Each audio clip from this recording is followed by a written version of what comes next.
Hello everyone and welcome once again. This is Eagle News. I'm Ken Cruz in Washington. It's Saturday, February 17, 2024 here in the nation's capital. The week's recap begins with the World Health Organization saying that over 1 million people die each year from road traffic injuries, and over 90% of these fatalities occur in low and middle income countries. Let's find out from Rosel Faria what the action plan is to help reduce deaths caused by these injuries. Each year, approximately 1.9 million people die from a road traffic crash. Another 20 to 50 million people endure non-fatal injuries, many of whom suffer a disability. WHO says road traffic injuries are the leading cause of death for children and young adults aged 5 to 29 years. And more than half of all road traffic deaths are among vulnerable road users. These include pedestrians, cyclists, and motorcyclists. WHO says those who are most at risk of falling victims to traffic crashes are those in low and middle income countries, young individuals, especially among people of working age, that is 18 to 59 years, and males who are typically 3 times more likely to be killed in road crashes than females. Causes of crashes include speeding, driving under the influence of alcohol and other psychoactive substances, not using motorcycle helmets, seat belts and child restraints, distracted driving, unsafe road infrastructure, unsafe vehicles, inadequate post-crash care, and inadequate law enforcement of traffic laws. WHO is calling on governments to take action. This requires actions that address the safety of roads, vehicles, and all road users, from safer infrastructure and incorporating road safety measures into land use and transport planning, to improving the safety features of vehicles, from enhancing post-crash care for victims of road traffic crashes, to setting and enforcing laws relating to key risks and raising public awareness. The United Nations General Assembly aims to reduce the global number of deaths and injuries from road traffic crashes by half come 2030. Rosel Faria, Washington, D.C. Eagle News. We live in extraordinary times.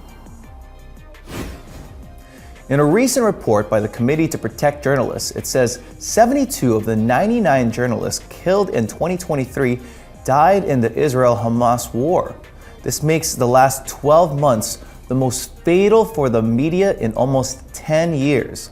Crisan Fergata has the details. The Committee to Protect Journalists, or CPJ, says that in December 2023, more journalists were killed in the first 3 months of the Israel-Gaza war than in a single country over an entire year. The toll is the highest since 2015. This is a nearly 44% increase compared to 2022's figures. 99 journalists have been killed in 2023. 72 of them died in the Israel-Hamas conflict. These include 3 Lebanese and 2 Israeli victims. CPJ Chief Executive Jody Ginsburg says the immense loss suffered by Palestinian journalists in the Israel-Gaza war will have long-term impacts for journalism. This not just in the Palestinian territories, but for the region and beyond. Every journalist killed, Ginsburg says, is a further blow to the understanding of the world. CPJ has previously attacked what it calls persecution of journalists by Israeli forces. It is now investigating whether a dozen journalists killed in the Gaza conflict were deliberately targeted by Israeli soldiers. CPJ says that would constitute a war crime.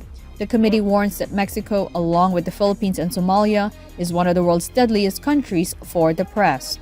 Crisan Fergata, Eagle News. We live in extraordinary times.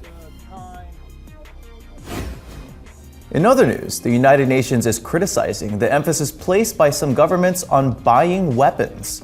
This, the UN says, at the cost of policies tackling global warming and hunger. Joanne Soriano tells us more. I now give the floor to the Secretary General. United Nations Secretary General Antonio Guterres says it is distressing to see governments spending heavily on arms, while starving budgets for food security, climate action, and broader sustainable development. During a Security Council meeting on the links between food, climate, and conflict crises, Guterres says the deadly nexus of hunger, climate chaos and conflict can be broken, and the threat they pose to international peace and security can be quelled. The UN chief calls on the Council to act with policies addressing all three issues together. He warns that without action, the situation will deteriorate. Conflicts are multiplying. The climate crisis is set to spiral as emissions continue to rise, and acute food insecurity has been increasing year on year. The World Food Programme estimates that over 330 million people were affected in 2023, and it has warned of an acute deterioration in 18 hunger hotspots earlier this year. To avoid mounting threats to international peace and security, we must step in and act now to break the deadly links between conflict, climate, and food insecurity. Guterres says there is no national security without food security, and there will be no food security without enhanced action to stop climate change.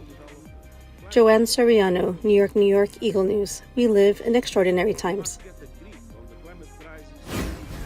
The White House says President Joe Biden decides to shield Palestinians in the United States from deportation for 18 months. This as he faces growing disapproval over his support for Israel's Gaza offensive in an election year. Danica Lee has the details. National Security Advisor Jake Sullivan says President Joe Biden signed an order saying the Palestinians should not be deported in light of the ongoing conflict and humanitarian needs on the ground in the Gaza Strip. Reports say that the order would apply to around 6,000 Palestinians. This under a law that allows immigrants to stay in the U.S. if their homelands are in crisis. The move comes as the White House tries to diffuse growing anger among voters over Israel's war in Gaza. Top Biden aides recently visited the battleground state of Michigan, which has a large Muslim population. They reached out to community leaders about their concerns over the fighting. Biden's order states that humanitarian conditions in Gaza and in other Palestinian territories had significantly deteriorated. He says while remaining focused on improving the humanitarian situation, many civilians remain in danger. The U.S. president says he is directing the deferral of removal of certain Palestinians who are present in the U.S. Danica Lee, Eagle News, we live in extraordinary times. Kansas police confirmed that it was a personal altercation that started the fatal shooting at the Kansas City Chiefs Super Bowl victory rally.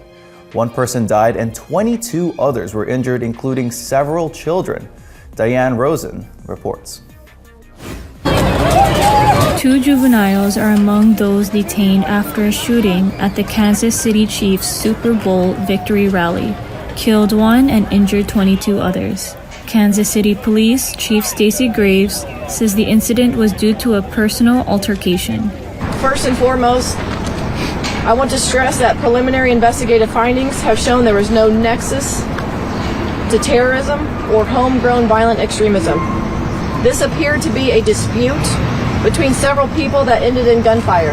Graves says 2 of the subjects detained are juveniles. She says police are working to determine the involvement of others. Several firearms have been recovered. A local radio station identified 43-year-old DJ Elizabeth Galvin as the person who died and that her son and 2 other relatives have been shot. Police confirmed that at least half of the gunshot victims are under age 16. The 22 victims' age range between 8 years old and 47 years old.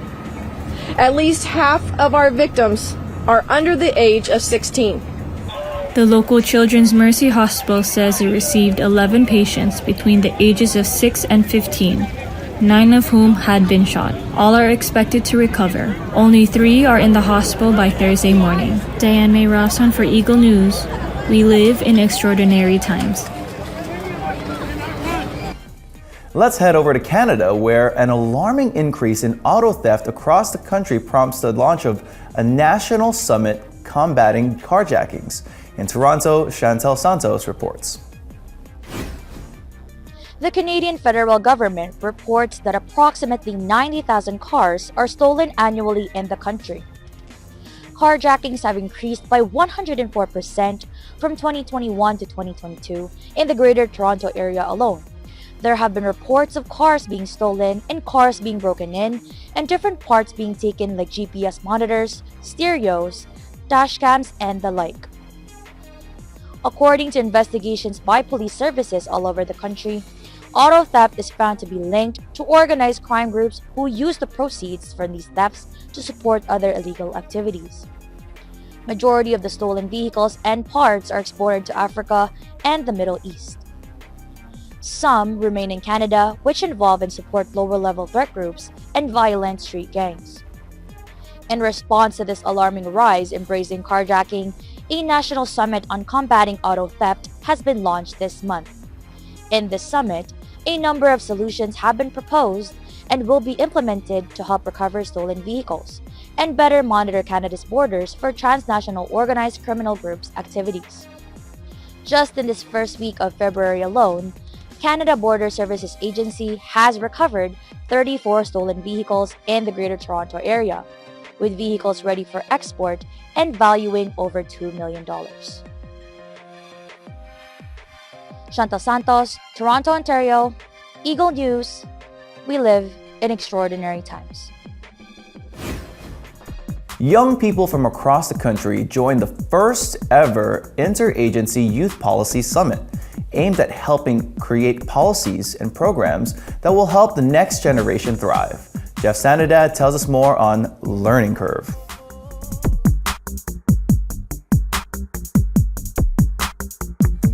Close to 90 young people take part in the first ever Interagency Youth Policy Summit.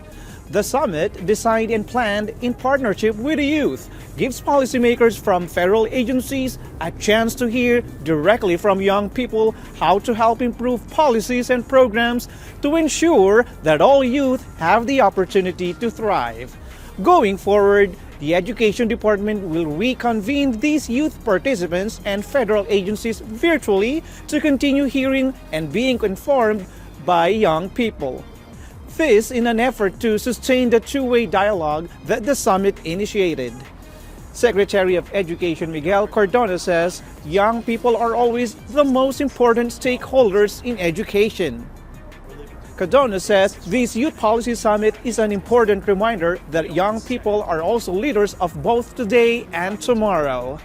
They are key partners, he says, in policy discussions affecting their lives. The summit includes several panel discussions around federal policies and programs and their intersection with developmental goals in adolescence. Jeff Sanidad, Washington, D.C., Eagle News. We live in extraordinary times. In Papua New Guinea, Prime Minister James Marape vows that criminal justice reforms are underway. This after January riots that shocked the country. Echo Hortaleza Quinola on Oceania at a Glance.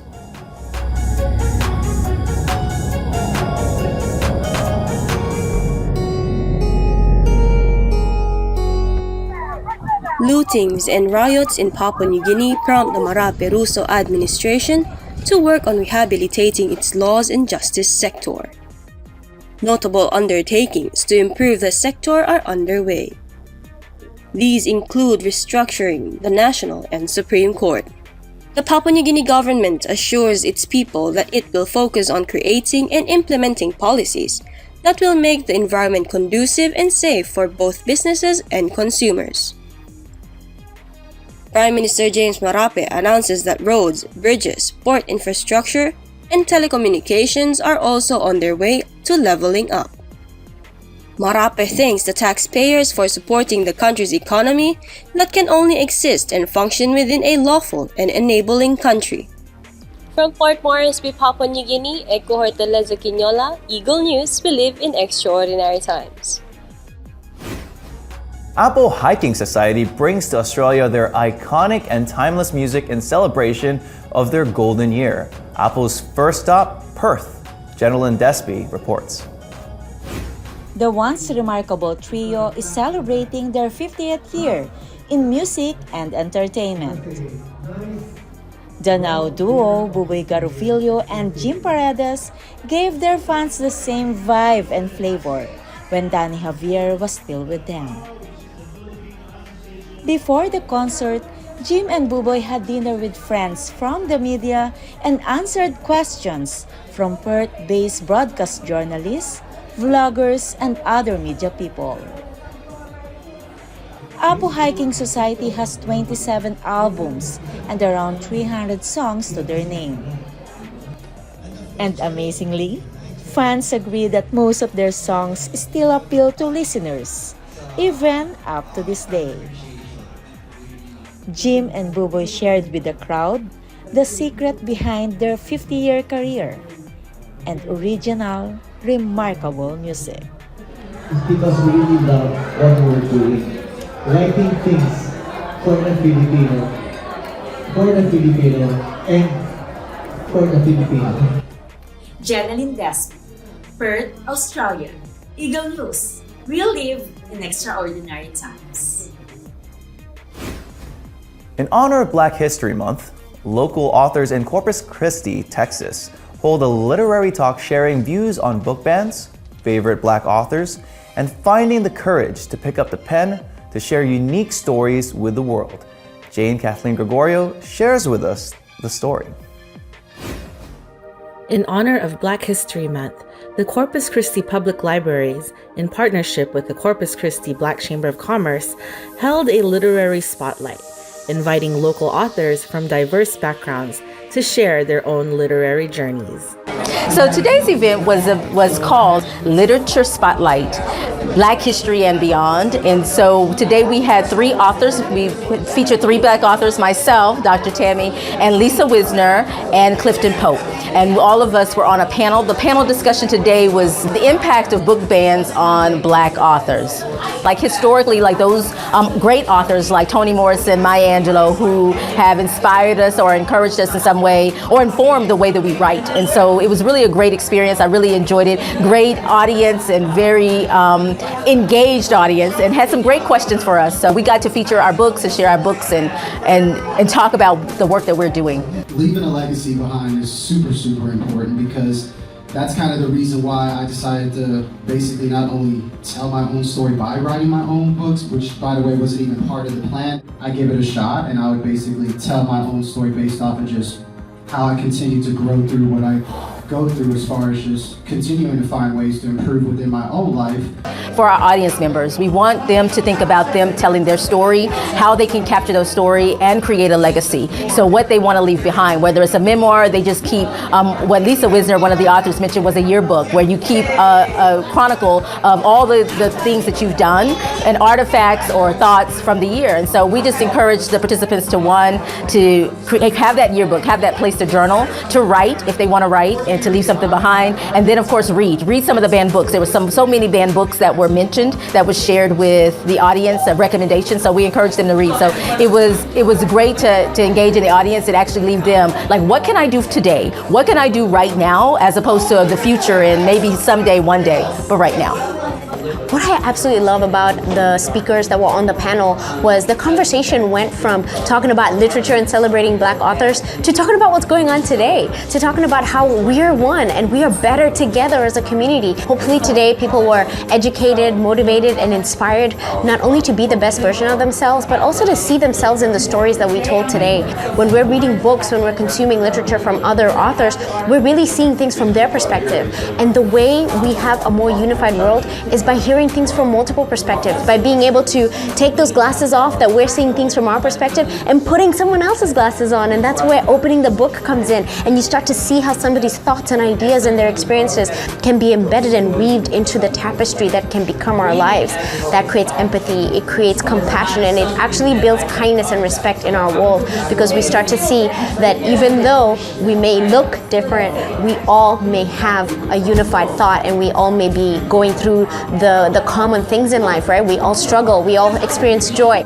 So now it's your turn. What are you going to do today to elevate your voice in our community? What legacy are you going to leave behind? Our authors were amazing. They had such inspiring words to say, and I think it was great, and I hope that we can do this again. And thank you for being here, allowing us to bring these type of programs to you. We want to not only reflect the community that we serve, but also serve as a catalyst as an organization for better conversations, to push for better outcomes in our community.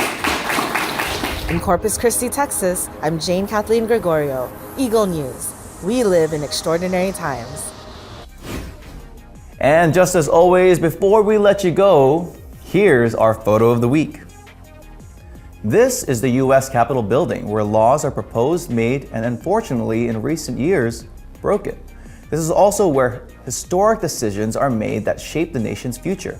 Just like a few days ago when Secretary of Homeland Security Alejandro Mayorkas was impeached by the House of Representatives, the first cabinet member to be impeached in 148 years. Thank you, Ralph Cornell, for this photo. And thank you all for joining us again. If there are stories you want us to share with you, just comment below. Follow us on YouTube, Facebook, and X at Eagle News Live. I'm Ken Cruz. We live in extraordinary times. Stay happy and healthy, everyone.